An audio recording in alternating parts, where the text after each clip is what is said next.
The quadratic formula. You may love it, you may hate it, you may hate the fact that it's still playing in your head after all these years. X is equal to negative b. But one thing I know for sure is that it's actually very useful in math.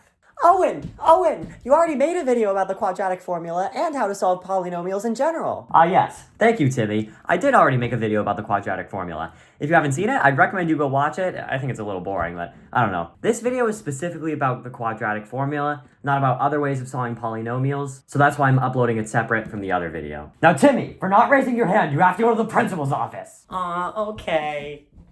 Mr. Principal, the teacher said... Now, where was I?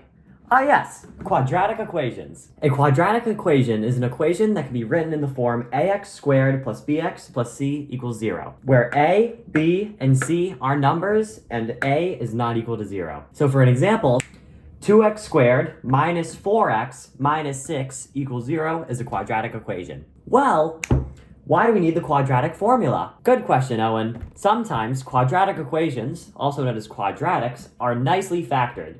So when you take x squared minus 6x plus 8, you can evenly factor that into x minus 4 times x minus 2, which gives you nice whole number solutions, such as x equals 4 and x equals 2. However, sometimes quadratics don't factor nicely, like here.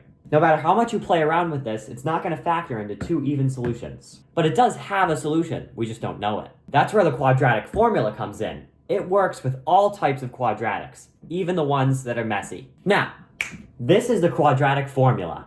X is equal to negative b plus or minus the square root of b squared minus 4ac over 2a. Now that might seem like a lot to remember, but there's this song by Olen Rambow that I referenced earlier in the video that helps you memorize it a lot. Now, the a, b, and c represent the parts of our quadratic. All you need to do is plug in your a, b, and c constants into the quadratic formula, simplify it using PEMDAS, order of operations, and you got your answers. Now, there's something called the discriminant. It's this part under the square root of the quadratic equation. If you just take this part, isolate it, and simplify it, you can tell how many solutions the quadratic has and what types. If simplified, it's positive, it has two real solutions. If it's 0, it has one real solution. And if it's negative, it has two complex solutions. We're probably not going to discuss complex numbers too much in this video, but we might touch on that in a different one. Let me know in the comments if you want to see that. Now, I think you're ready for an example. Example 1 is 2x squared minus 4x minus 6 equals 0. Now, pause the video and see if you can identify a, b, and c all on your own. Ready? Okay. A is 2, b is negative 4, and c is negative 6. A, b, and c. Now, we just have to plug these numbers into this formula. So now that we have all of our values plugged in, we just want to simplify. What I like to do on the first step is make sure I have parentheses around all of the terms I just substituted in. This helps me make sure I'm keeping track of the negative signs. So let's go. Negative 4 is 4. Negative 4 squared is 16. And 4 times 2 is 8. And 8 times 6 is 48.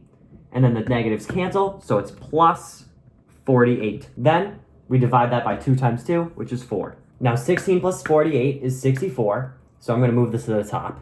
So now we have x equals 4 plus or minus the square root of 64 over 4. Now the square root of 64 is 8, and then this splits into two solutions. 4 plus 8 over 4 and 4 minus 8 over 4. This is the positive solution, and this is the negative solution. So 4 plus 8 over 4 is 3, and 4 minus 8 over 4 is negative 1. So these are answers and solutions to the quadratic. Now something you might have noticed there, we didn't isolate the discriminant. However, we already calculated it in our simplifications. It was the square root, so the discriminant came out to 64. Since the discriminant is a positive number, we know that there are going to be two real solutions, which is true. We have 3 and negative 1. So the discriminant doesn't have to be used when you're solving a quadratic, but it can be useful if you want to predict things about the solutions. Now it's time for you guys to try some practice problems. Problem number 1 is x squared minus 6x plus 5 equals 0. So pause the video now, use the quadratic formula, and unpause when you have your answers. Are you ready? Okay. A is 1, b is negative 6, and c is 5.